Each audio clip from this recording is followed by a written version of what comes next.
আয়াত। কম্পিউটার থাকলে ওখানে সাথে স্ক্রিন শেয়ার দেওয়া হয়, মোবাইল থেকে হচ্ছে না।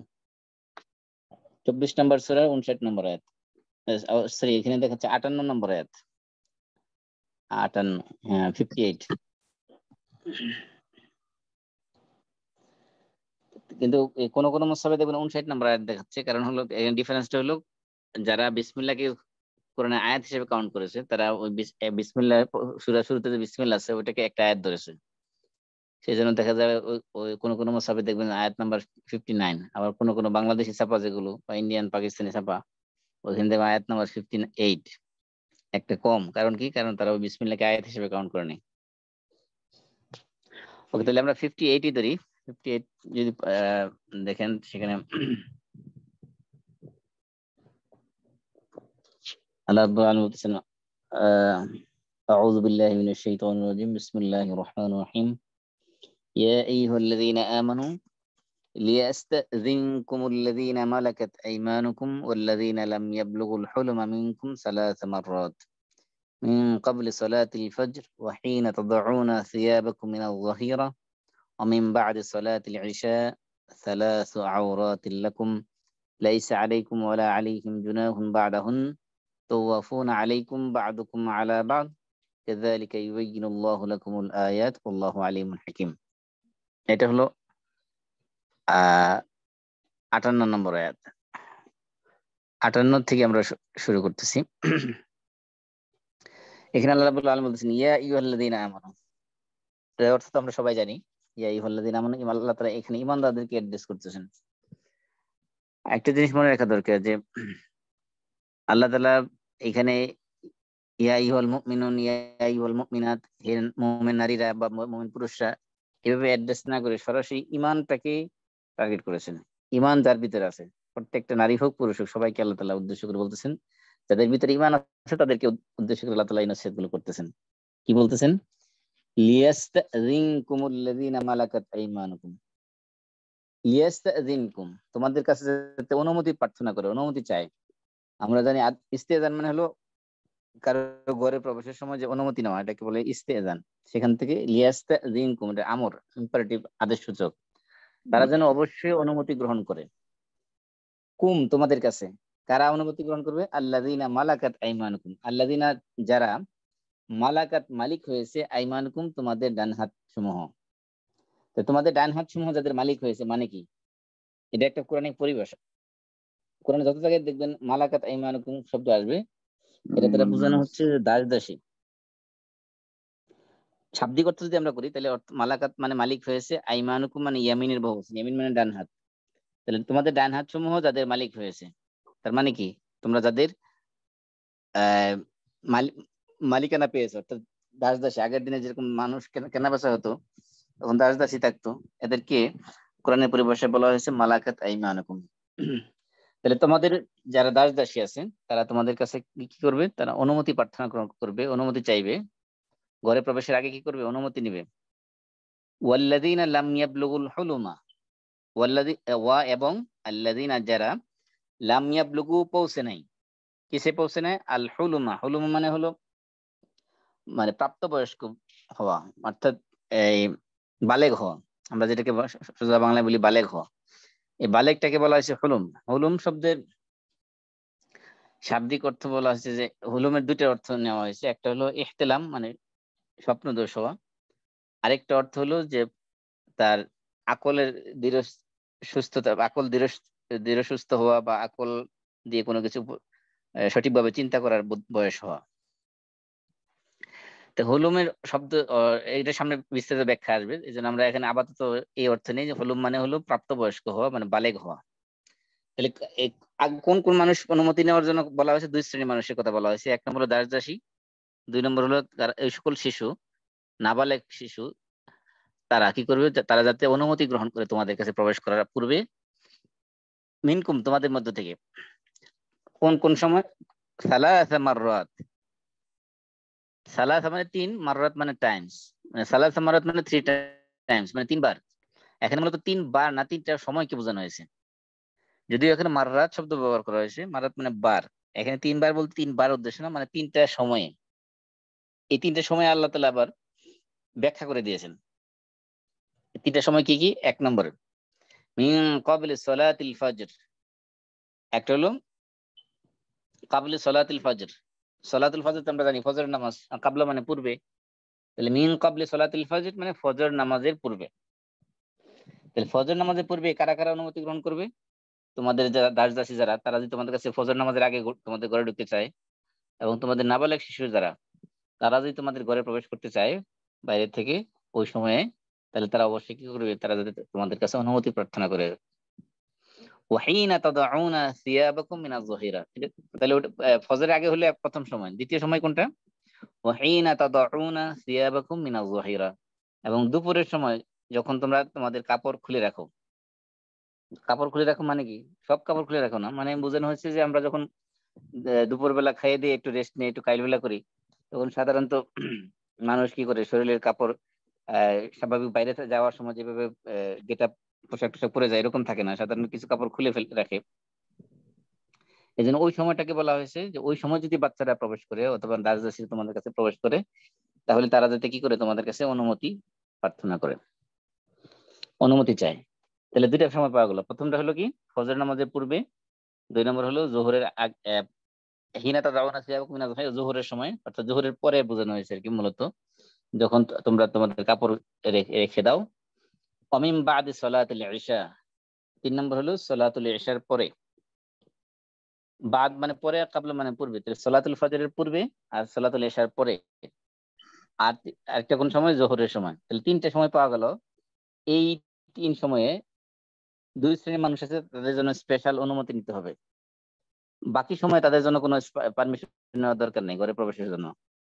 অর্থাৎ নাবালেগ শিশু এবং দাসদাসী যারা, তারা ঘরে প্রবেশের সময় শুধু এই তিনটা টাইমে শুধুমাত্র তাদেরকে অনুমতি নিতে হবে। বাকি সময় যতবার ঘরের মধ্যে প্রবেশ করবে ততবার তাদেরকে প্রতিবারে ওই তিনবার অনুমতি নিতে হবে না, সালাম দিতে হবে, সালাম দিয়ে দিয়ে অনুমতি নিয়ে প্রবেশ করতে হবে না।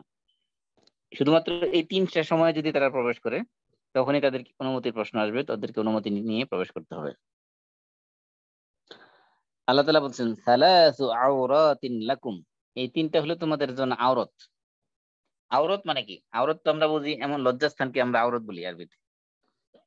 যেমন আমরা বলি না আওরত ডেকে রাখা, মানে আমরা যেটা বাংলায় সতর বলি আর কি, বাংলায় বলি যে সতর ডেকে রাখা, এটা মূলত আওরত, আরবিতে বলে আওরত। আল্লাহ বলছেন সালাসু আওরাতিন লাকুম, তোমাদের জন্য এই তিনটা আওরত বলা হয়েছে। আওরত মানে এমন তিনটা সময়, যেই সময় তিনটাতে তোমাদের লজ্জাস্থান আহ ডেকে রাখার মানে উন্মুক্ত হয়ে যাওয়া, মানুষের কাছে প্রকাশ পেয়ে যাওয়ার সম্ভাবনা থাকে। এই তিনটা সময়তে এই জন্য আল্লাহ তাআলা বলছেন কি, এই তিনটা সময় তোমরা অবশ্যই তোমাদের কাছে তোমাদের দাসদাসীরা যখন প্রবেশ করবে, এই তিনটা সময়কে বলা হচ্ছে গোপনীয় সময়।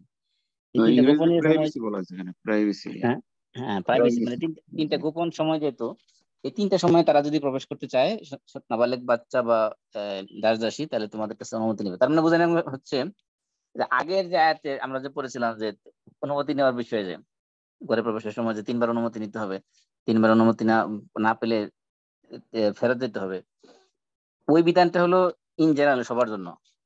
সাধারণত ছোট ছোট নাবালেগ শিশু যারা, ছেলে হোক বা মেয়ে হোক, অথবা বালেক দাসদাসী, এদের ক্ষেত্রে ইন জেনারেল তাদেরকে ঘরে প্রবেশের ক্ষেত্রে তাদের জন্য কোনো অনুমতির প্রয়োজন পড়ে না, অনুমতির দরকার হয় না।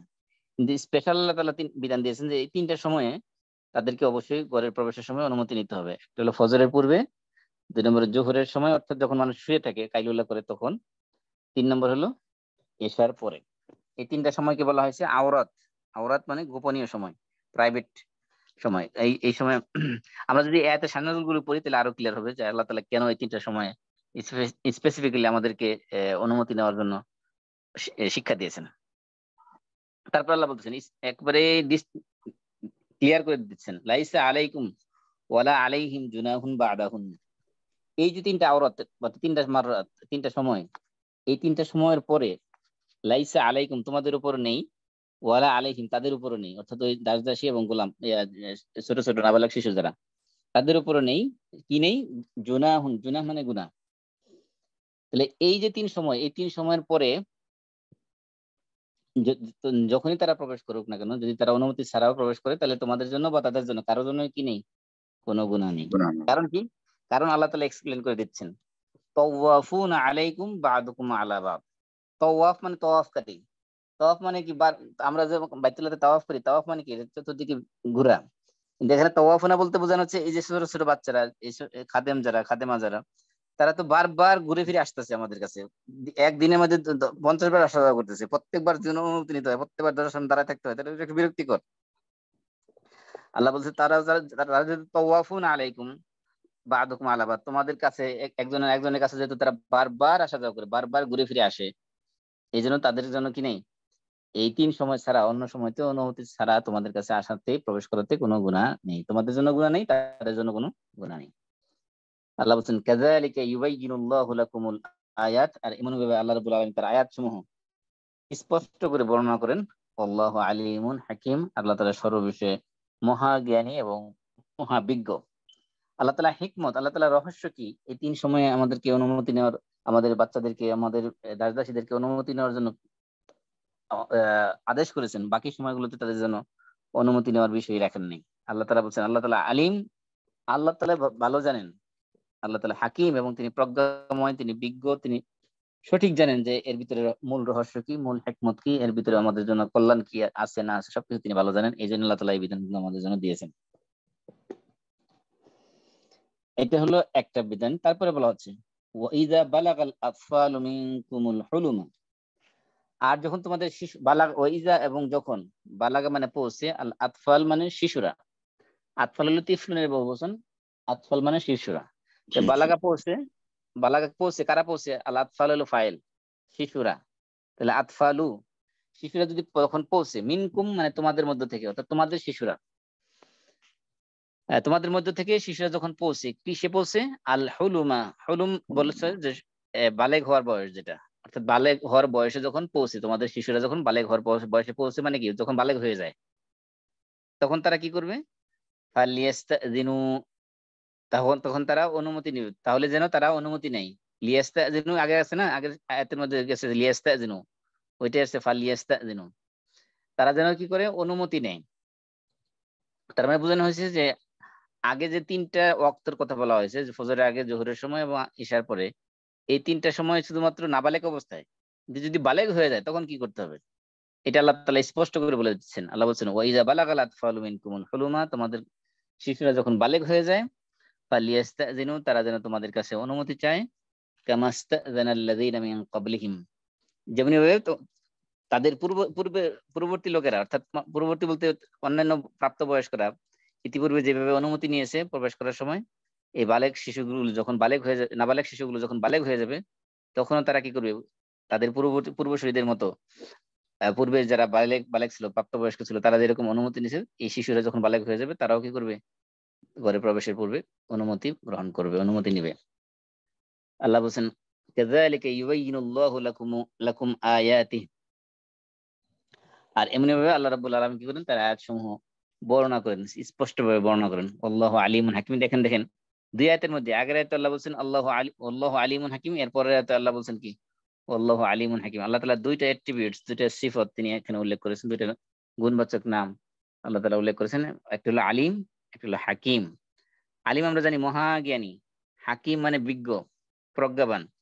তার মানে বোঝানো হচ্ছে যে আল্লাহ তাআলা এই সকল বিধানের ভিতরে যে সকল রহস্য আছে, যে হিকমত আছে, যে উইজডম আছে, এবং এর ভিতরে যে নিগুড় আহ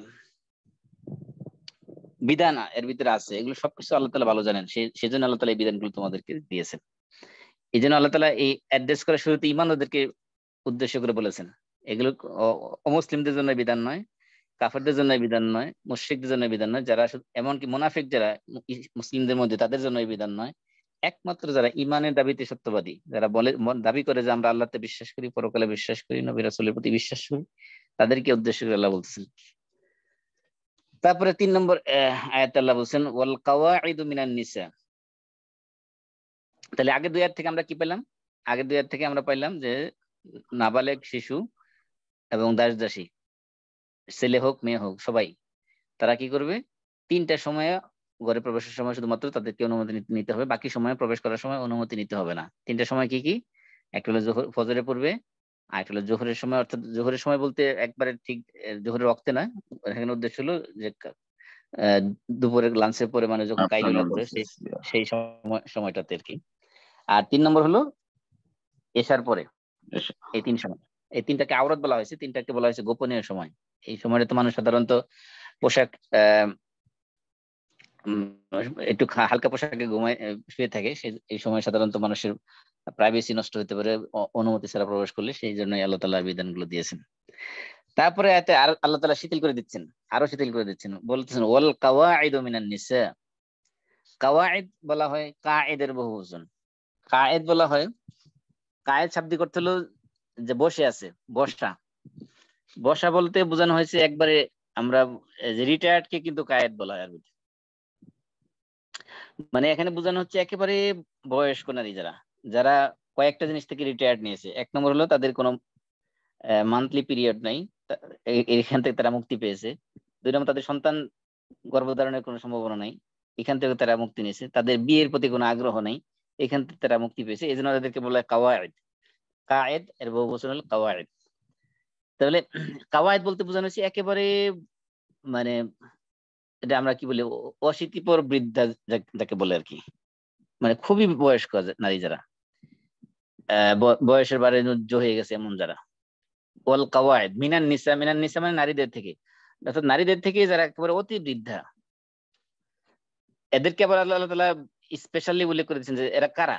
আল্লাতি, আমরা আল্লাতি আমরা ডেমনস্ট্রেটিভ প্রোনাউন করেছিলাম না। আল্লাতি মানে কি আল্লাযী, আল্লাযানা, আল্লাযাইনি, আল্লাযিনা। তারপর আল্লাতি, আল্লাতানে, আল্লাতাইনি, আল্লাতি। আল্লাতি হলো বহুবচন, তাই না? এটা ফিমেলের বহুবচন। আল্লাতি ওয়াল কাওয়াইদু মিনান নিসাই আল্লাতি মানে যারা, অর্থাৎ অতি বয়স্ক নারী যারা কি করে না, লা ইয়ারজুনা, রাজা ইয়ারজু মানে আশা করা, প্রত্যাশা করা, যারা কোনো প্রত্যাশা করে না। নিকাহান মানে নিকাহ, নিকাহ মানে কি, নিকাহ মানে বিয়ে, আমরা বাংলায় তো নিকাহ কই। তাহলে যারা কি করে না, লা ইয়ারজুনা নিকাহান, অর্থাৎ বিয়ের ব্যাপারে তারা কোনো প্রত্যাশা করে না। মানে কি, তারা এমন বয়স্ক হয়ে গেছে এখন বিয়ে করার প্রতি তাদের কোনো আর আগ্রহই নেই। এমন বয়স্ক নারী যারা, তাদের ব্যাপারে আল্লাহ তাআলা বিধান শিথিল করে দিচ্ছেন। কি শিথিল করছেন বলছেন, ফালাইসা আলাইহিন্না, ফালাইসা নেই আলাইহিন্না তাদের উপরে, তাদের উপরে মানে কাদের উপরে, ওই কাওয়ায়েদ যারা, অর্থাৎ একেবারে অতি বৃদ্ধা নারী যারা, তাদের উপরে কি নাই, জুনাহুন কোন ধরনের গুনাহ, তাদের জন্য কোনো অপরাধ নাই, কোনো গুনাহ নাই। কিসের মধ্যে গুনাহ নাই? আন ইয়াদানা সিয়াবাহুন্না গায়রা মুতাবাররিজাতিম বিজিনা, যে তারা যদি তাদের কাপড় রেখে দেয়।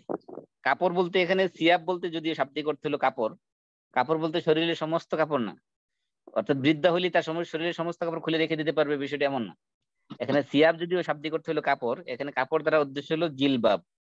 জিলবাব মানে কোনটা, ওই যে নারীরা পর্দা করার জন্য মাথার উপর থেকে একেবারে কাঁধের উপর দিয়ে বুকের উপর দিয়ে যে কাপড় ছড়ায় দেয়, এটাকে বলে জিলবাব। এটা আমরা যেটাকে বর্তমানে খিমার বলি বা ওড়না বলি অথবা হিজাব বলি, যেটাই বলি না কেন, এই এই যে কাপড়টা, এই কাপড় যদি সে খুলে রাখে শরীর থেকে, তাহলে তার জন্য কি নেই কোনো, তার জন্য কোনো গুনাহ নেই। অথবা মনে করেন ওই কাপড় ছাড়াও মনে করেন শরীরের মাহরামদের সামনে যে সকল অঙ্গ প্রত্যঙ্গ খুলে রাখা জায়েজ আছে, মাহরাম পুরুষদের সামনে, এদের সামনে এরকম অতটুকু পরিমাণ যদি তারা গায়রে মাহরামের সামনে যদি খুলে রাখে, তাতে তাদের তাদের জন্য কিনা ওই বয়স্ক নারীদের ক্ষেত্রে কোনো গুনাহ নাই। তবে শর্ত আছে।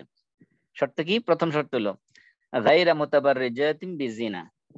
গায়রা মুতাবাররিজাত, গায়রা মানে ব্যতীত, মুতাবাররিজাত মানে প্রকাশ করা, বিজিনাতিন, জিনাতুন মানে সৌন্দর্য, অর্থাৎ সৌন্দর্য প্রকাশ করা ব্যতীত। এখন মনে করেন নারী এমন হইতে পারে যে তার বয়স 80-90 হয়ে গেছে, ঠিক আছে, কিন্তু এখনো সে মেকআপ করে, এখনো সে বিউটি পার্লারে যায় নিয়মিত, এখনো সে সাজসজ্জা করে, সুন্দর সুন্দর পোশাক পরে পুরুষকে আকৃষ্ট করে। আহ এমনকি এমনও হতে পারে যে কি বলে এই ত্বকের লাবণ্যতা ধরে রাখার জন্য সে সার্জারি করে, এমন হতে পারে।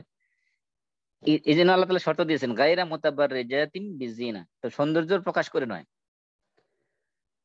ও আন ইয়াস্তাফি, তবে কি এই যে আল্লাহ তাআলা এই অতি বয়স্ক নারীদের জন্য এই কাপড় লতার ক্ষেত্রে একটু শিথিল করে দিয়েছেন, অর্থাৎ তাদের এই বয়সে যদি তারা সৌন্দর্য প্রদর্শন না করে, তাদের শরীরের কাপড় কিছু খুলে রাখে, তাতে তাদের কোনো গুনাহ নেই। মানে তাদের জন্য পর্দার বিধানটা একেবারে যুবতী নারীদের জন্য বা প্রাপ্তবয়স্ক নারীদের জন্য যেভাবে কঠোর করে দেওয়া হয়েছে, একেবারে বৃদ্ধা যারা, তাদের কাওয়ায়েদ শব্দ দেখলে আমরা বুঝতে পারি যে তাদের প্রতি মানুষের, পুরুষের বিয়ে বিয়ে করার প্রতি আকর্ষণ নাই, এবং তাদেরও কোনো পুরুষের প্রতি আকর্ষণ নাই, এবং তারা অতি বৃদ্ধ হওয়ার কারণে তারা একেবারে চলতে ফিরতে পারে না, এমন নারী যারা, তাদের ক্ষেত্রে আল্লাহ তাআলা কি করেছেন, তাদের কাপড় লত্তাকে শিথিল করে দিয়েছেন। কারণ আপনি যদি দেখেন, খেয়াল করেন, যদি আপনার বাসায় অতি বয়স্ক কোনো বাবা মা বা দাদা দাদি থাকে, তাদের দেখবেন যে তাদের অধিকাংশ সময় তাদের কাপড় চোপড় ঠিক থাকে না। দেখা যায় কাপড় পরতেছে তো এক সাইড পরতেছে, আরেক সাইড খুলে যাচ্ছে, এরকম হচ্ছে। অনেক সময় তাদের কাপড় লতা ঠিক থাকে না। এই জন্য আল্লাহ তাআলা নিজেই নিজের থেকেই, আগের থেকেই তাদের ব্যাপারে শিথিল করে দিয়েছেন বিধান, যে তাদের জন্য কি নেই, তাদের জন্য গুনাহ নেই। তাদের কাপড়ের কিছু অংশ যদি তারা খুলে রাখে, তাতে তাদের জন্য গুনাহ নেই। তবে শর্ত হলো কি, গায়রা মুতাবাররিজাতিন বিজিনা, তাদের সৌন্দর্য প্রকাশ করতে পারবে না। তবে ওয়াই ইয়াস্তাফিফনা খায়রুন লাহুন্না, যদি তারা ওটা থেকে বিরত থাকে, অর্থাৎ তাদের কাপড় খুলে রাখা থেকে বিরত থাকে, এটা তাদের জন্য অধিক কল্যাণকর।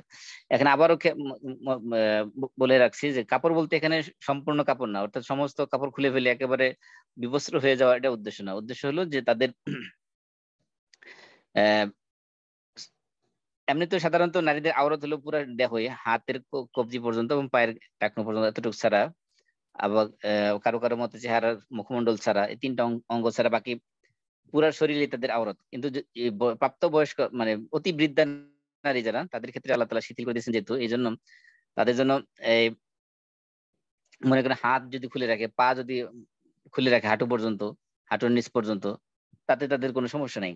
যদি এমন বয়স্ক পৌঁছে যায় এবং সে যদি তার সৌন্দর্য প্রদর্শন না করে, এই ক্ষেত্রে তাদের জন্য গুনাহ নাই। তবে আল্লাহ তাআলা বলছেন ওয়া আইয়াস্তাফিফনা, যদি তারা ওই কাপড় খুলে রাখা থেকে বিরত থাকে, এটা তাদের জন্য কি খায়রুন লাহুন্না, তাদের জন্য অধিক কল্যাণকর, অধিক উত্তম। আল্লাহু সামিউন আলিম, আর আল্লাহ তাআলা সবকিছু শোনেন এবং সব বিষয়ে অধিজ্ঞাত। এই যে কারণ কি আল্লাহ তাআলা এইখানে আলিম শব্দ ব্যবহার করেছেন, সামিউন আলিম, কারণ কি এই যে নারী যে সৌন্দর্য প্রদর্শন করলো, সে যে কাপড় খুলে রাখলো, সে কি সৌন্দর্য প্রদর্শন করার জন্য করলো নাকি স্বাভাবিকভাবে করলো, এটা আল্লাহ তাআলা বেশি ভালো জানেন। এই জন্য আল্লাহ তাআলা এইখানে সামি আলিম শব্দ এখানে ব্যবহার করেছেন। এখানে আমরা এই আয়াতের বিস্তারিত ব্যাখ্যায় যাওয়ার আগে, এই আয়াতগুলো কোন প্রেক্ষাপটে নাজিল হয়েছে, কোন শান নজুলগুলো যদি আমরা জেনে নিই, তাহলে বিষয়টা বুঝতে আরো ক্লিয়ার হবে। এই প্রথম যে আয়াতটা 58 নম্বর আয়াত, ইয়া আইয়ুহাল্লাযিনা আমানু লিয়াস্তাযিনকুমুল্লাযিনা মালাকাত আইমানুকুম, এই আয়াতটা নাজিল হয়েছে। নাজিলের ব্যাপারে একাধিক শান নজুল আছে। কোন কোন riwayate আসছে যে আসমা বিনতে আবি মারসাদ, আসমা বিনতে আবি মারসাদ নামে এক মহিলা, তিনি একবার রাসূলের কাছে আসলেন।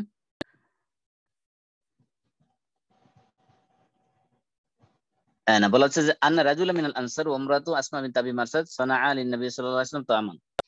আসমা বিনতে আবি মারসাদ এবং তার স্বামী দুজন, তারা ছিল আনসারী।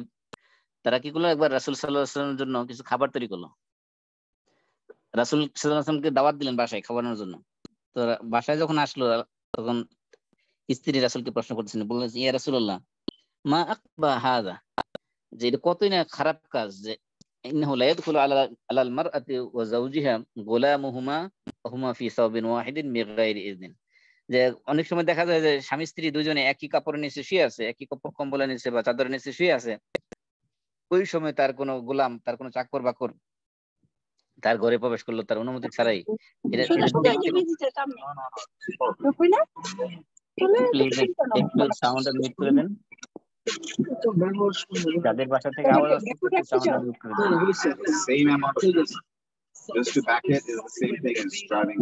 একটু ব্যাক হয়ে গেছে আর একটু এজাজ ভাই একটু সাউন্ডটা মিউট করে দেন। আরেকটু সোজা করে রাখো। আমি স্ট্রেট। আচ্ছা, বাইরে হয়ে যাও।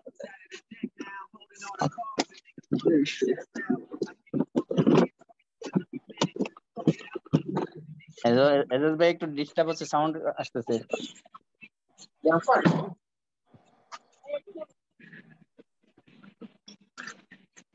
Hello,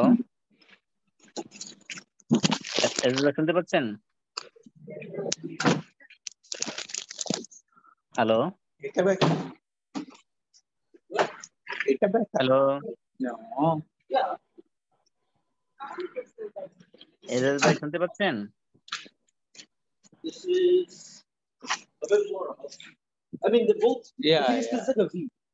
So it looks worse. আচ্ছা আমি কেটে দিয়ে আবার ঢুকতেছি, আপনারা একটু লাইন আচ্ছা, থাকেন।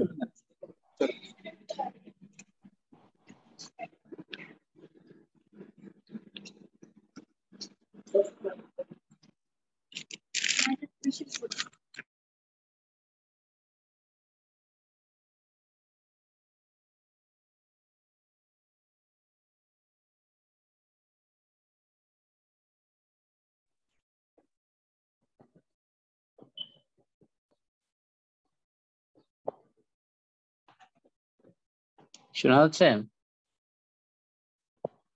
হ্যালো, জি শোনা যাচ্ছে। মাঝখানে একটু সাউন্ড আসতেছিল তো এই জন্য নতুন করে কানেকশন দিলাম। ওকে, আমরা যেটা বলতেছিলাম যে এই আয়াতগুলো শানাজুল সম্পর্কে বলতেছিলাম, যে আনসারী এক মহিলা এবং তার স্বামী দুজন মিলে আল্লাহ রাসূলকে বাসায় দাওয়াত দিলেন খাওয়ানোর জন্য। তো রাসূল সাল্লাল্লাহু আলাইহি ওয়াসাল্লাম যখন আসলেন তখন আসমা বিনতে আবি মারসাদ যে স্ত্রী রাসূলকে বলতেছেন, ইয়া রাসূলুল্লাহ, এটা কতই না নিকৃষ্ট, কতই না খারাপ কাজ যে স্বামী স্ত্রী দুজন একই কাপড়ের একই চাদরের নিচে শুয়ে আছে, এই মুহূর্তে তার কোনো চাকর বা চাকরানি বা কোনো ছোট বাচ্চা দেখা গেল যে অনুমতি না নিয়ে ঘরের ভিতরে হুট করে ঢুকে পড়লো, এটা তো কতই না লজ্জাজনক ব্যাপার। তখন আল্লাহ তাআলা দাস দাসীদের ব্যাপারে এই আয়াত নাযিল করেছেন, এই যে ইয়া আইয়ুহাল্লাযীনা আমানু লিয়াস্তাযিনকুম, এটা হলো একটা শান নাযিলের মধ্যে বলা হয়েছে। আরেকটা আরেকটা রিওয়ায়াতের মধ্যে আসছে যে রাসূলুল্লাহ সাল্লাল্লাহু আলাইহি ওয়াসাল্লাম একদিন একটা ছেলেকে, আনসারী এক বাচ্চাকে পাঠালেন, তার নাম হলো মুদলিজ। উমর রাদিয়াল্লাহু আনহু বাসায় পাঠালেন, বললেন যে উমর রাদিয়াল্লাহু আনহুকে তুমি ডেকে নিয়ে আসো। সময়টা ছিল ঠিক দ্বিপ্রহরের সময়, অর্থাৎ দুপুরের সময় যখন মানুষ খেয়ে দিয়ে বিশ্রাম নেয় সেই সময়। আল্লাহ রাসূল পাঠালেন মুদলিজকে উমর রাদিয়াল্লাহু আনহু থেকে ডেকে নেওয়ার জন্য। উমর রাদিয়াল্লাহু আনহু শুয়ে আছেন ঘুমন্ত অবস্থায়, ঘরের দরজা বন্ধ। আর বাচ্চা কি করলো, বাচ্চা দরজা মাঝে প্রথমে নক করলো, দরজা যখন খুলে নাই তো উনি ডাকা শুরু করলো বাচ্চা, ডাকতে ডাকতে তারপরে ভিতরে প্রবেশ করলো। প্রবেশ করার পরে উমর রাদিয়াল্লাহু আনহু ঘুম ভেঙে গেল। তো উমর রাদিয়াল্লাহু আনহু বসলেন ঘুমের থেকে উঠে। যখন ঘুমের থেকে উঠে বসতেছিলেন তখন ওনার কাপড়ের কিছু অংশ মানে খুলে গেল আর কি। মানে অনেক সময় হয় না যে অ্যাক্সিডেন্টালি দেখা যায় লুঙ্গি পড়তে পড়তে দেখা যায় অনেক সময় লুঙ্গি খুলে পড়ে যায়, এরকম। তো অস্বাভাবিক একটা কিছু ঘটনা ঘটে গেল যে বাচ্চার সামনে উমর রাদিয়াল্লাহু আনহু একটু লজ্জিত হলেন। তখন উমর বলতেছেন যে ওয়াদিতু আন্নাল্লাহা নাহা আবনাআনা ওয়া নিসাআনা ওয়া খুদামানা আনিদ দুখুলি ফি হাযিহি সাআত ইল্লা বিইذن। আমি পছন্দ করি এটা যে আল্লাহ তাআলা যদি আদেশ করতেন, এরকম কোন আদেশ যদি আল্লাহ তাআলা নাজিল করতেন যে আমাদের সন্তানরা, আমাদের স্ত্রীরা, আমাদের নারীরা, আমাদের খাদেমরা যাতে এই সময়গুলোতে আমাদের কাছে প্রবেশ না করে, তাহলে কতই না ভালো হতো। এটা আমি খুব মনে মনে খুব বেশি প্রত্যাশা করি যে আল্লাহ তাআলা এরকম বিধান দিতেন। তখন ওই বাচ্চা অর্থাৎ মুদলিজ সে যখন চলে গেল, ওমর রাদিয়াল্লাহু আনহু রাসূলের কাছে গেলেন। রাসূল যাওয়ার পরে দেখতে পেলেন যে এই আয়াতগুলো অলরেডি নাজিল হয়ে গেছে। অর্থাৎ উমর রাদিয়াল্লাহু আনহু যেটা মনে মনে বাসনা কামনা করতেছিলেন যে এই সময় যাতে কোনো বাচ্চারা, কোনো নারী, কোনো খাদেম ঘরের মধ্যে প্রবেশ না করে, এই বিষয়ে তিনি আয়াত আল্লাহর পক্ষ থেকে আসুক এই যে তিনি কামনা করতেছিলেন। তো উনি রাসূল সাল্লাল্লাহু আলাইহি ওয়াসাল্লাম কাছে যখন গেলেন, যে দেখেন যে অলরেডি আয়াত নাজিল হয়ে গেছে। আয়াতের মধ্যে আল্লাহ কি বলছেন? আয়াতের মধ্যে আল্লাহ বলে দিচ্ছেন যে তোমাদের দাস দাসী যারা এবং তোমাদের নাবালেগ শিশু যারা, তাদের বালেগ হওয়ার আগ পর্যন্ত এই তিনটা সময় যাতে তোমাদের সাথে প্রবেশ না করে, কারণ এই তিনটা তোমাদের জন্য আওরাত, তোমাদের জন্য গোপনীয়তার সময়। এই সময় যাতে তারা তোমাদের কাছে অনুমতি না নিয়ে প্রবেশ না করে। এখানে এই শানাজুল গুলো থেকে আমরা স্পষ্ট বুঝতে পারলাম যে মূলত আমরা কোরআনে অনেক জায়গায় আছে যেখানে আল্লাহ রাব্বুল আলামিন ওমর রাদিয়াল্লাহু তাআলা আনহুর মতের পক্ষে কোরআনে আয়াত নাযিল করেছেন। এটা হলো একটা আয়াত। আপনি যদি আল ইতকান ফি উলুমিল কোরআন একটা বই আছে, কোরআনিক সায়েন্সের উপর লেখা বই, এই বই যদি পড়েন তাহলে দেখবেন সেখানে প্রায় 14টা জায়গা কোরআনের মধ্যে যেখানে ওমর রাদিয়াল্লাহু আনহুর মতের পক্ষে সাপোর্টে আল্লাহ রাব্বুল আলামিন কোরআনে আয়াত নাযিল করেছেন। এর মধ্যে এটা একটা, যে ওমর রাদিয়াল্লাহু আনহু মনে মনে আশা করতেছিলেন যে এই সময়গুলোতে আল্লাহ তাআলা যদি বিধান দিতেন যে আমাদের বাচ্চারা অথবা খাদেমরা প্রবেশ করার সময় অনুমতি নিত, তাহলে কতই না ভালো হতো। আর এটার পক্ষে আল্লাহ তাআলা কোরআনে আয়াত নাযিল করেছেন। তাহলে এখানে শানাজুল যদি আমরা দুইটা পেয়েছি, এমন হতে পারে যে দুইটা ঘটনার প্রেক্ষাপটেই আয়াতটা নাযিল হয়েছে, মনটা হতে পারে। এবার আসি আমরা এই আয়াতগুলো থেকে আমরা যে সকল বিধান পেতে পারি সেগুলো নিয়ে একটু সংক্ষিপ্ত আলোচনা করি। প্রথমত হলো আল্লাহ তাআলা বলছেন ইয়া আইয়ুহাল্লাযীনা আমানু লিয়াস্তাযিনকুম, তোমাদের কাছে যাতে অনুমতি চায়। কারা? তোমাদের দাস-দাসী এবং তোমাদের নাবালেগ শিশুরা। এখন কথা হলো যে প্রশ্ন হলো, শরীয়তের তাকলিফ তো আসে যখন বালেগ হয় কোনো শিশু, তখন তার শরীয়তের তাকলিফ আসে, মানে শরীয়তের বিধিবিধান তার উপর প্রযোজ্য হয়। আর একটা শিশু যখন বালেগ হয় তখন সে শরীয়তের দৃষ্টিতে তাকে বলা হয় মুকাল্লাফ। মুকাল্লাফ মানে শরীয়তের সমস্ত বিধান এখন তার উপর প্রযোজ্য। আর নাবালেগ যখন থাকে তখন বলে গায়রে মুকাল্লাফ। তাহলে এখন প্রশ্ন হলো যে একটা শিশু তো যখন বালেগ হয় নাই তখন তো সে গায়রে মুকাল্লাফ, অর্থাৎ শরীয়তের কোনো বিধান তার উপর প্রযোজ্য না, শরীয়ত মানতে সে বাধ্য না। তাকে শরীয়ত, ইসলাম তাকে বাধ্য করে নাই শরীয়তের বিধিবিধান পালন করার জন্য। তাহলে এখানে যে আল্লাহ তাআলা বলছেন তোমাদের কাছে যাতে অনুমতি চায়, তাহলে এই এই যে অনুমতি চাওয়ার যে আদেশ দিচ্ছেন আল্লাহ তাআলা দাস-দাসীদেরকে এবং নাবালেগ শিশুদেরকে, তো নাবালেগ আমরা জানি শরীয়তে বালেগ হওয়ার আগ পর্যন্ত শরীয়তের কোনো বিধানিক কারো উপর প্রযোজ্য না। তাহলে এই নাবালেগ শিশুদেরকে আল্লাহ তাআলা কিভাবে অ্যাড্রেস করছেন, এটা একটা প্রশ্ন আসতে পারে। প্রথম কথা হলো যে এখানে নাবালেগ শিশুদেরকে আল্লাহ তাআলা অ্যাড্রেস করেন নাই।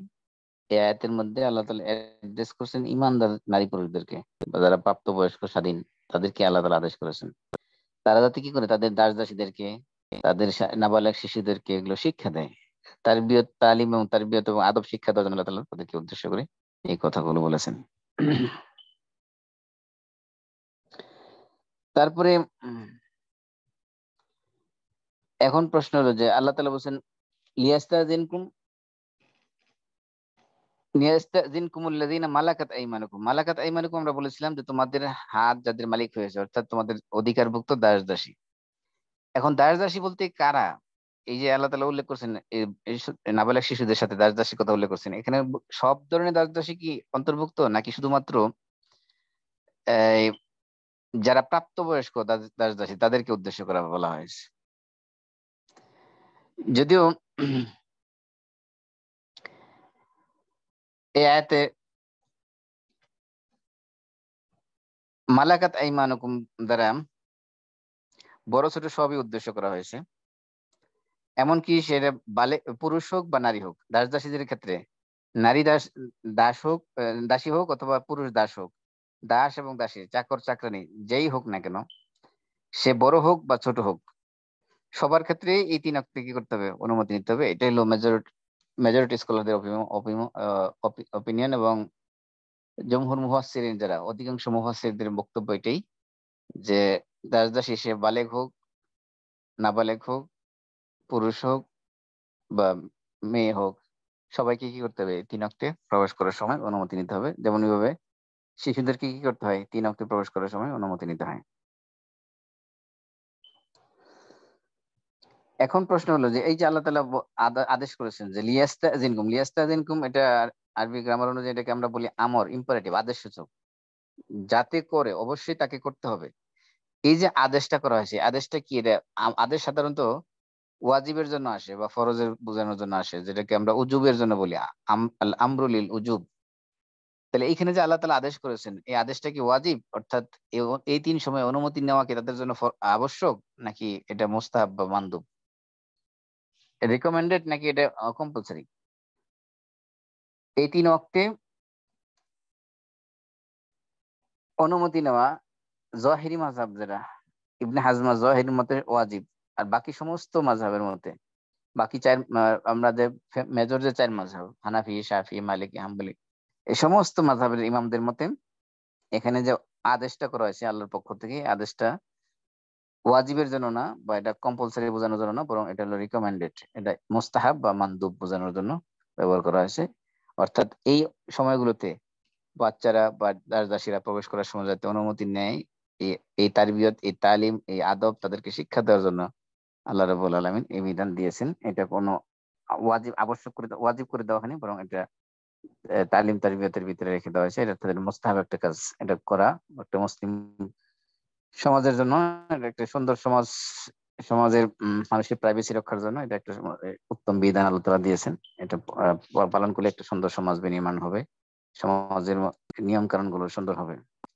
এটা আবশ্যক না, ফরজ না, এবং এটা কেউ যদি খেলাফ করে কোনো বাচ্চা বা কোনো দাস দাসী, তাহলে সে গুনাহগার হবে না। কারণ সাধারণত আল্লাহ তাআলা আদেশ যখন যদি হয় ওয়াজিবের জন্য যখন হয়, সে ওয়াজিব ভঙ্গ করলে সে কবিরা গুনাহগার, কবিরা গুনাহ হবে। কিন্তু এই ধরনের কোনো এই ক্ষেত্রে এই বিধানটা যেহেতু ওটা ওয়াজিবের জন্য না, প্লাস সেটা মানদুবের জন্য, মোস্তাহাবের জন্য, সেজন্য যদি কেউ খেলাফ করে, ভঙ্গ করে, তাহলে সে কবিরা গুনার গাড়ি হবে না, বরং এটা গুনাহ হবে, যেহেতু আল্লাহ নির্দেশ অমান্য করেছে, কিন্তু এটা বড় ধরনের কোনো কবিরা গুনাহ শামিল হবে না। আরেকটা জিনিস হলো যে আল্লাহ তাআলা এখানে তিনটা সময় কি আল্লাহ তাআলা আওরাত বলেছেন। সময় কিভাবে আওরাত হয়? আওরাত হলো সাধারণত আমরা লজ্জাস্থানকে আওরাত বলি। যে সময়টা কিভাবে বলতে বলতে পারতো যে এই তিনটে সময় তোমাদের আওরাত খুলে যাওয়ার সময়, এরকম তো হতে পারতো। কিন্তু আল্লাহ তাআলা যখন কোন জিনিসকে এই সময়টাকে যখন আওরাত বলেন, তখন এটাকে এমফেসিস দেওয়া হয়, বেশি গুরুত্ব দেওয়ার জন্য। মূলত এই সময়টা কি বলে দেওয়া হয়েছে যে আওরাত। আসলে সময়টা কখনো আওরাত না, সময়টা হলো ওই সময়ের মধ্যে আমাদের আওরাত অর্থাৎ লজ্জাস্থান বা গোপনীয় স্থান যেগুলো, এগুলো খুলে যেতে পারে। সেই জন্য সময়টা হলো একটা কি বলবো, একটা ভালনারেবল টাইম বলতে পারি, যে ওই সময়টাতে মানুষের প্রাইভেসি লঙ্ঘন হতে পারে খুব বেশি, এটা আমরা বলতে পারি সর্বোচ্চ। কিন্তু সময়টাকে আল্লাহ তাআলা আওরাত বলেছেন, তার মানে কি এই সময়টার মানে মানুষের প্রাইভেসি রক্ষার জন্য এই সময়টার গুরুত্ব খুবই বেশি। সেজন্য সময়টাকে আল্লাহ তাআলা আওরাত বলে দিয়েছেন, আর এটাই তোমাদের জন্য প্রাইভেসি, এই তিনটা সময় তোমাদের জন্য প্রাইভেসি। এই জন্য এই সময়ের বিধানগুলো। আরেকটা জিনিস এখানে আমরা বুঝতে পারি এর থেকে, যে আরব দেশে মানুষের যে ট্র্যাডিশন, তাদের এই স্বামী স্ত্রী মিলনের ক্ষেত্রে তারা এই তিনটা সময়কে তারা প্রেফারেন্স দিত। একটা ফজরের আগে, একটা রাতে এসার পরে, শোয়ার পরে, আর একটা হলো দুপুরের খাবারের পরে।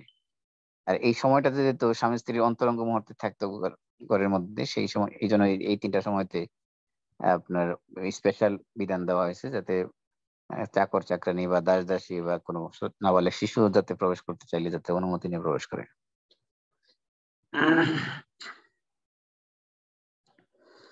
এখন প্রশ্ন হলো যে এই যে আল্লাহ তাআলা বলছেন, এই যে বালাগাল আতফাল মিনকুমুল হুলুমা, তোমাদের শিশুরা যখন হুলুমের বয়সে পৌঁছে, তখন এখন হুলুম বা ইহতিলাম মানে বালেগ হওয়ার বয়স কত, এটা নিয়ে একটা ডিবেট আছে।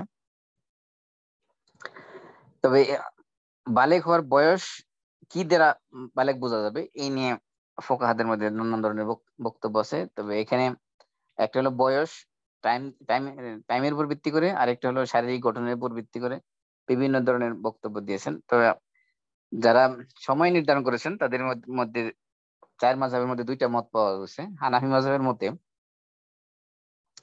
কোন শিশু 18 বছর বয়স হওয়ার আগ পর্যন্ত সে বালেগ হবে না। তাহলে হানাফি মাযহাব মতে বালেগ হওয়ার বয়স হলো 18 বছর, আর অন্যান্য মাযহাবের মতে বালেগ হওয়ার বয়স হলো 15 বছর। তা আমাদের যেমন কানাডাতে আছে আপনার এই কত 18 বছর পর্যন্ত শিশুদেরকে শিশু হিসেবে ট্রিট করা হয়, ঠিক কিনা? এখানে হানাফি মাযহাব অনুযায়ী যে 18 বছর বা আগে কোন শিশু বালেগ হয় না। আবার শাফি এবং হাম্বলি মাযহাবের মধ্যে তাদের মতে হলো 15 বছর, 15 বছর হলেই বালেগ হয়ে যাবে। এখন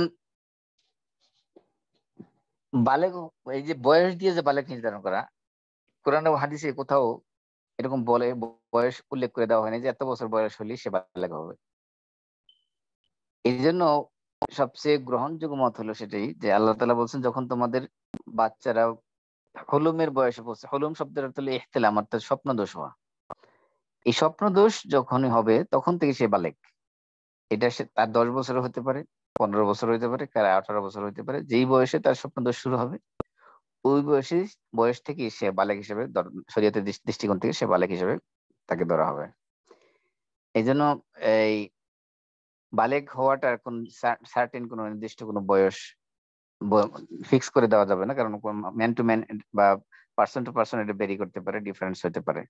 অনেক সময় দেখা যায় কোনো এলাকার পরিবেশের কারণে বা শারীরিক গঠনের কারণে দেখা গেছে অল্প কোনো বাচ্চা তার 15 বছর আগেই সে বালেক হয়ে গেছে। আবার দেখা গেছে কোনো কারোর মেন্টাল গ্রোথ সমস্যার কারণে দেখা যাচ্ছে সে তার বালেক হইতে তার আরো বয়স বেশি লাগতেছে, 18 বছর পৌঁছে গেছে, এরকম হইতে পারে। এই জন্য কোরআনের যে বক্তব্য যে তোমাদের বাচ্চারা যখন কি করে হলুমের বয়সে বলছে, হলুম মানে হলো স্বপ্নদোষের বয়স, এটা কি আমরা স্ট্যান্ডার্ড ধরতে পারি যে বালেক হওয়ার জন্য এটাই হলো স্ট্যান্ডার্ড ক্রাইটেরিয়া, বা এটাকে আমরা একটা স্ট্যান্ডার্ড ধরে বলতে পারি যে যখন একটা বাচ্চা সে স্বপ্নদোষের বয়সে স্বপ্নে ফিজিক্যাল রিলেশন করবে, তখন থেকে সে বালেগ হিসেবে তাকে ধরা হবে, এর এক পর্যন্ত সে বালেগই না। হাদিসের মধ্যে আছে যে রফি আল কালাম আন সালাসা, 3 শ্রেণীর মানুষের কাছ উপর থেকে আল্লাহ তাআলা কলম উঠিয়ে নিয়েছেন, অর্থাৎ তাদের কোনো অপরাধ আল্লাহ তাআলা কাউন্ট করবেন না। এই 3 শ্রেণীর মধ্যে হলো, 1 নম্বর আনিন নাইমি হাত্তা ইস্তাইকিস, প্রথম হলো ঘুমন্ত ব্যক্তি, সে ঘুমের মধ্যে যা কিছু করে সমস্ত অপরাধ তার মাফ। ঘুমের ভিতরে থেকে যত কিছু করবে তার কোনো জবাব দিয়ে আল্লাহর কাছে করতে হবে না, তার উপর থেকে কলম উঠিয়ে নেওয়া হয়েছে। 2 নম্বর হলো আনিল মাজনুনি হাত্তা ইয়াফিক, যে একজন পাগল ব্যক্তি সে যতক্ষণ না তার সেন্স ফিরে পাবে, এই পাগল অবস্থায় সে যা কিছু করবে তার কোনো জবাব দিয়ে আল্লাহর কাছে করতে হবে না। দুনিয়ার আদালতই তো নেই, পাগল যদি কারো মেরে ফেলে তাই পাগল ফাঁসি দেওয়া যাবে না, দুনিয়ার আদালতেই আছে। আল্লাহ তাআলা মাজনুন যে পাগল, যে তার জন্য তার কলম উঠিয়ে নিয়েছেন, অর্থাৎ তার জন্য শরীয়তের বিধান শিথিল করে দিয়েছেন, তার জন্য কোনো বিধানই নেই। 3 নম্বর হলো আনিস সবি হাত্তা ইয়াহতালিম, একজন শিশুর উপর ততক্ষণ পর্যন্ত কোনো শরীয়তের বিধান নাই যতক্ষণ না তার স্বপ্নদোষ হয়, ততক্ষণ পর্যন্ত। এই জন্য যে 15 বছর, 18 বছর, 12 বছর, 10 বছর, 7 বছর এগুলো কোনো ফ্যাক্টর না। মূল বিষয়টা হলো যে এখানে ইহতিলাম বা হলুম, যেটাকে আমরা বলি স্বপ্নদোষ, এটা হলো মূল স্ট্যান্ডার্ড ধরতে পারি আমরা বালেগ হওয়ার জন্য। তারপরে প্রশ্ন হতে পারে যে পিউবার্টি, এই যে অনেকে মনে করে যে শরীরের মধ্যে পশম গজানো, নাভির নিচে, ববগুলোর নিচে, এগুলো কোনো বালেগ হওয়ার সিম্বল কিনা, বা এগুলো দ্বারা বালেগ হওয়া বোঝা যায় কিনা? হ্যাঁ, হ্যালো,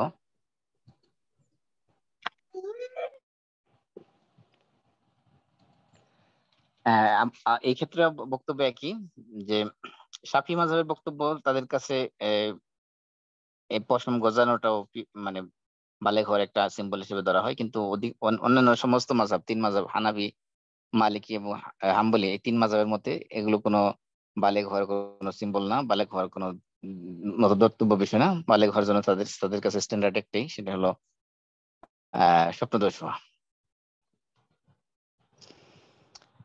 এখন প্রশ্ন হলো যে কোন শিশু, নাবালেগ শিশু, যে তাকে শরীয়তের বিধিবিধান যেগুলো, এগুলো করার জন্য আদেশ করা যাবে কিনা, এবং কোন খারাপ কাজ থেকে বিরত থাকতে নিষেধ করা যাবে কিনা।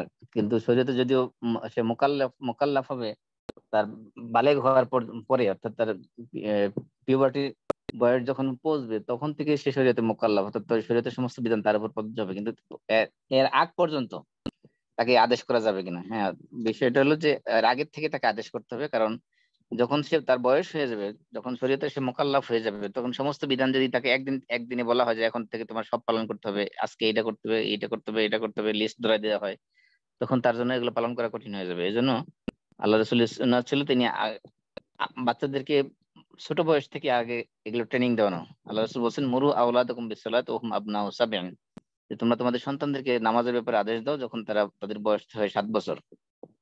তাহলে 7 বছর বয়স থেকেই নামাজের প্রশিক্ষণ তাদেরকে দিতে বলা হয়েছে, অর্থাৎ এই 7 বছর বয়স থেকে নামাজ তাদেরকে শিখাইতে হবে। 10 বছর বয়স হলে নামাজের জন্য প্রয়োজনে তাকে পানিশমেন্ট দেওয়া যাবে। এরপরে যখন পরিপূর্ণ বালেগ যখন হয়ে যাবে, তখন সে নামাজ যদি ছেড়ে দেয়, তখন তার জন্য শরীয়তের কঠোর বিধান দেওয়া হয়েছে। এই জন্য ইবনে মাসউদ বলতেন যে যখন কোনো শিশু যখন 10 বছর বয়সে পৌঁছে, তখন তার জন্য সে কোনো ভালো কাজ করলে তার জন্য গুনাহ সওয়াব লেখা হয়, কিন্তু সে যদি কোনো গুনার কাজ করে তখন তার গুনাহ লেখা হয় না যতক্ষণ না তার স্বপ্নদোষের বয়সে পৌঁছে। অর্থাৎ বোঝানো হয়েছে এই ইবনে মাসউদের এই বক্তব্য থেকে বোঝা যায় যে বাচ্চা কোনো শিশু যখন তার স্বপ্নদোষ হয় তখন সে বালেগ হয়। তার মানে ওই বয়সের আগ পর্যন্ত সে যদি ভালো কাজ করে তার সওয়াব হবে, কোনো খারাপ কাজ করলে সেটার জন্য আল্লাহ তাআলা তার জন্য কোনো গুনাহ লিখবেন না। তারপরে এই জায়াতে যে বলা হয়েছে যে কাওয়াইদ মিনান নিসা, অর্থাৎ কাওয়াইদ বলতে আমরা বলছি যে একেবারে মানে অতি বৃদ্ধা নারী যারা, তাদের ক্ষেত্রে যে কাপড় রেখে দেওয়ার যে বিষয়টা, অনেকে যদি এর সরাসরি লিটারাল মিনিং নেয় তাহলে এখানে বোঝাতে চাচ্ছে যে মানে সম্পূর্ণ উলঙ্গ থাকলে তাদের জন্য কোনো সমস্যা নেই, বিষয়টা এমন না। কারণ এখানে শাব্দিক অর্থ যদি আপনি নেন তাহলে ওয়াদা আইয়াদা আনা সিয়াবাহুন্না মানে কি, তাদের সিয়াব মানে কাপড়, সমস্ত কাপড় রেখে দেওয়ার মানে তো বোঝা গেছে সম্পূর্ণ উলঙ্গ হয়ে যাওয়া না, এটা উদ্দেশ্য না। এখানে সিয়াব শব্দের অর্থ অধিকাংশ মুফাসসিরের বক্তব্য হলো এখানে সিয়াব দ্বারা উদ্দেশ্য হলো জিলবাব, অর্থাৎ মাথার উপর ওড়না খিমার বা যেগুলো আমরা মহিলারা সাধারণত পরে থাকে ওগুলো যদি খুলে রাখে, অথবা মাহারামদের সামনে সাধারণত যে সকল অঙ্গ প্রত্যঙ্গ খুলে রাখে, মাথার চুল, হাতের কবজি পর্যন্ত, পায়ের গোড়ালির উপরে, এতে তাদের জন্য কি নেই, কোনো গুনাহ নেই। আরেকটা হলো যে তাবাররুজ, এটা নিষিদ্ধ করা হয়েছে বয়স্ক মহিলাদের ক্ষেত্রে। তাবাররুজ হলো মানে সৌন্দর্য প্রদর্শন করা। এক হাদিসের মধ্যে আসছে, আবু হুরায়রা রাদিয়াল্লাহু তাআলা থেকে বর্ণিত হাদিস আসছে, আল্লাহ রাসূল বলেছেন যে দুই শ্রেণীর জাহান্নামী আমি এখনো দেখি নাই। দুই শ্রেণীর মানুষ আছে যারা জাহান্নাম যাবে কিন্তু তাদের চেহারা আমি এখনো দেখি নাই। তারপরে আল্লাহ রাসূল বলছেন তারা হলো কারা? এরা হলো নিসাউন কাসিয়াতুন আরিয়াতুন মুমিলাতুন মাইলাত। এক শ্রেণীর নারী, তাদের কয়েকটা বৈশিষ্ট্য উল্লেখ করা হয়েছে।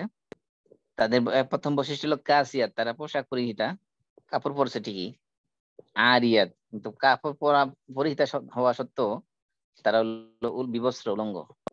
কাপড় পরে আবার উলঙ্গ হয় কিভাবে? তার মানে বোঝানো হচ্ছে যে এমন কাপড় পরেছে যে কাপড়টা ট্রান্সপারেন্ট, অথবা যে কাপড়টা তার শরীরের এমন টাইট ফিট যেটা দ্বারা তার শরীরের অঙ্গ প্রত্যঙ্গ গুলো স্পষ্ট বোঝা যায়। একে বলা হচ্ছে কাসিয়াতিন আরিয়াত, অর্থাৎ যে কাপড় পরা সত্ত্বেও সে বিবস্ত্র। তারপর মুমিলাত মাইলাত, সে মানুষকে নিজেকে নিজে অন্যের দিকে আকৃষ্ট হয় এবং অন্য পুরুষদেরকে নিজের দিকে আকৃষ্ট করে। এরপরে কি রুউসাহুন্না কাসনিমাতিল বুখতিল মাইলা, এবং তাদের মাথার মধ্যে চুলগুলোকে এমন ভাবে বেঁধে রাখে যেমন ভাবে উটের কুজের মতো উঁচু করে তারা মাথার উপরে চুলগুলো বেঁধে রাখে। এজন্য দেখবেন অনেক নারী মাথার মধ্যে চুল যেটা কি করে খোপা বাঁধে মাথার উপরে নিয়ে খোপা বাঁধে, চুল উঁচু করে এরকম ওটের কুজের মতো করে উঁচু করে রাখে। এদের ব্যাপারে বলা হচ্ছে, আল্লাহ রাসূল বলছেন এরা হলো লা ইয়াদখুলনাল জান্নাতা, এরা জান্নাতে প্রবেশ করবে না। ওয়ালা ইয়াজিদিনা রিহা, জান্নাতে ঘ্রাণও পাবে না। ওয়া ইন্না রিহাহা লাইউজাদু মিন মাসিরাতি কাযা ওয়া কাযা ওয়া ফি রিওয়ায়াতিন মিন মাসিরাতি 500 আমিন। যদিও জান্নাতের ঘ্রাণ 500 বছরের দূরের রাস্তা থেকে পাওয়া যাবে। অর্থাৎ যে একটা মানুষ একটা বাহনে চড়ে 500 বছর যাতায়াত করলে যে পরিমাণ দূরত্ব সে অতিক্রম করতে পারবে, অত পরিমাণ দূরত্ব থেকে জান্নাতের ঘ্রাণ পাওয়া যাবে। তা সত্ত্বেও এই নারীগুলো যাদের এই বৈশিষ্ট্য আছে, অর্থাৎ যারা কাপড় পরা অবস্থায় যারা বিবস্ত্র, যারা অন্যদেরকে পুরুষদেরকে আকৃষ্ট করার জন্য সাজগোজ করে, এবং যারা নিজেদের মানে নিজেরা আকৃষ্ট হয় অন্যদেরকে আকৃষ্ট করে নিজেদের প্রতি, এমন নারী যারা, এবং যাদের মাথার উপরে ওরকম উটের কুজের মতো যারা চুলের খোপা বাঁধে, এইরকম নারীদের ক্ষেত্রে বলা হয়েছে তারা জান্নাতে তো প্রবেশ করবেই না, বরং জান্নাতের ঘ্রাণও তারা পাবে না, যদিও জান্নাতের ঘ্রাণ 500 বছরের দূর থেকে পাওয়া যাবে। এই আয়াতগুলো থেকে আমরা যে সকল বিধান জানতে পারলাম সেটা হলো যে দাস দাসী যদিও এখন দাস প্রথা যদিও নেই, কিন্তু চাকর চাকরানি এই বিধান তো এখনো আছে। এখন এই সিস্টেম এখনো আছে। বাসা যদি কোনো চাকর চাকরানি থাকে, কাজের লোক, কাজের বুয়া বা কাজের ছেলে, যাই বলি না কেন, বাসার ড্রাইভার, এরা যখন আপনার ঘরে প্রবেশ করবে অবশ্যই তাদের এই 3 সময় যদি প্রবেশ করতে চায় অবশ্যই তাদেরকে কি করতে হবে? অনুমতি নিয়ে প্রবেশ করতে হবে। তারপরে ছোট ছোট বাচ্চাদেরকে এই 3 ওয়াক্তে প্রবেশ বা বড়দের ঘরে প্রবেশ করার সময় কিভাবে অনুমতি নিতে হয় সেগুলো তাদেরকে প্র্যাকটিক্যালি ট্রেনিং দিয়ে শেখাইতে হবে। তা না হলে তারা বড় হইলেও বুঝবে না যে আদব ঘরে প্রবেশ করতে হলে আদব অনুমতি নেওয়ার একটা আদব আছে বা একটা সিস্টেম আছে, তারা জানবেই না যদি আপনি প্র্যাকটিক্যালি না শেখেন।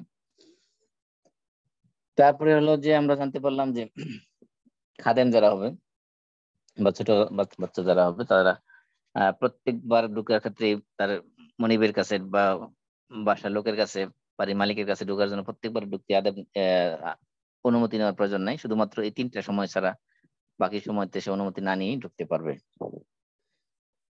তারপরে কোনো শিশু যখন নাবালক শিশু যখন বালেগ হয়ে যাবে তখন সে যখনই কোনো প্রাপ্তবয়স্ক পুরুষ নারী পুরুষের ঘরে ঢুকবে অবশ্যই তাকে 3বার অনুমতি নিয়ে ঢুকতে হবে। তারপরে কোনো মুসলিম নারীর জন্য এটা জায়েজ নয় যে তার কোনো খাদেম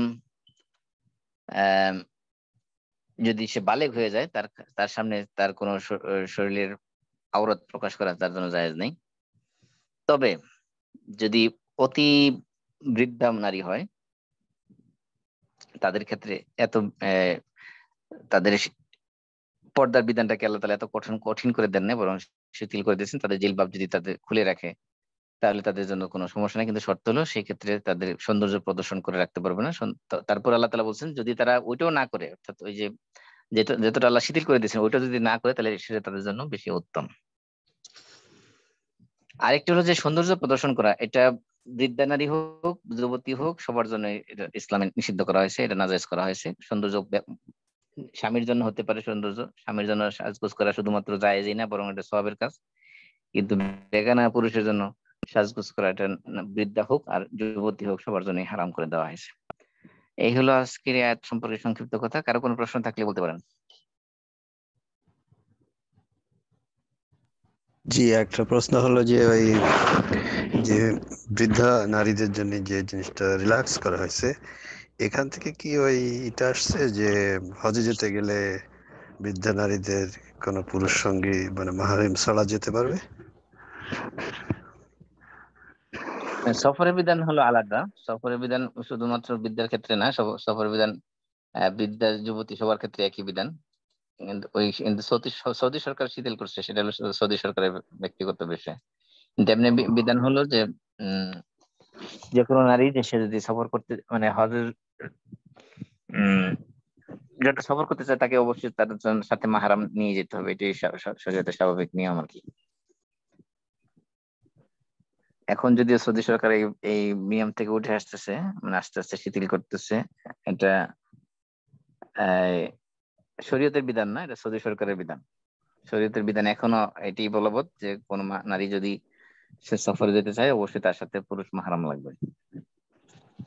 তবে জরুরত যদি থাকে, জরুরতের ক্ষেত্রে নেসেসিটির ক্ষেত্রে ইসলামের বিধান হলো আর দরুরত তুবিহুল মাহজুরাত, অর্থাৎ নেসেসিটি আপনার জন্য অবৈধ জিনিসকে বৈধ করে দেওয়া হয়, হারাম জিনিসকে নেসেসিটির কারণে হারাম হয়ে যায়। যদি এমন নেসেসিটি থাকে যে আপনার সফর করা ছাড়া কোনো উপায় নেই, ফর এক্সাম্পল মনে করেন যে একজন নারী সে হজের জন্য টাকা জমা দিছে, এখন এই অবস্থায় তার স্বামী মারা গেছে। এখন স্বামী মারা গেলে তো তাকে ইদ্যত পালন করতে হবে, 4 মাস 10 দিন। এখন 4 মাস 10 দিন যে ইদ্যত পালন করবে, এখন এই ইদ্যত চলাকালীন তো সে তার সফরই করতে পারবে না, জায়েজ নেই, ঘর থেকে কোথাও যাইতে পারবে না। তাহলে সে এখন হজে যাবে কিভাবে? হজে যাইতে পারবে না। এই জন্য এখন হজে যাওয়া তার জন্য জরুরত কিনা এটা আগে দেখতে হবে। যদি এমন বিষয় থাকে যেটা তার জন্য জরুরত, অর্থাৎ এটা না করলে তার চলবে না, তার জীবন রিস্কের মধ্যে পড়ে যাবে, সেই ক্ষেত্রে ওই জরুরতের কারণে নাজায়েজ জিনিস অর্থাৎ শরীয়তের বিধান লঙ্ঘন করা জায়েজ আছে, আল্লাহ তাআলার বিধান। এই জন্য জরুরত কিনা সেটা দেখতে হবে। জরুরত ছাড়া সাধারণত নিয়ম হলো নারীদের ক্ষেত্রে সে যখনই সে সফর করবে তখন তাকে অবশ্যই তার সাথে পুরুষ মাহরাম নিয়ে সফর করতে হবে, একা একা তার জন্য সফর করা জায়েজ নেই। জি, আর কোনো প্রশ্ন? Thank you. ওকে, তাহলে আমরা শেষ করে দিচ্ছি। আমরা সবাই কাফারাতুল মাজলিস পড়ি। সুবহানাকাল্লাহুম্মা ওয়া বিহামদিক আশহাদু আল্লা ইলাহা ইল্লা আনতা আস্তাগফিরুকা ওয়া আতুবু। আমরা সবাই কাফারাতুল মাজলিস পড়ি। সুবহানাকাল্লাহুম্মা ওয়া বিহামদিক আশহাদু আল্লা ইলাহা ইল্লা আনতা আস্তাগফিরুকা ওয়া আতুবু ইলাইক। আসসালামু আলাইকুম ওয়া রাহমাতুল্লাহি ওয়া বারাকাতুহু। আল্লাহ বারাকাতুহু।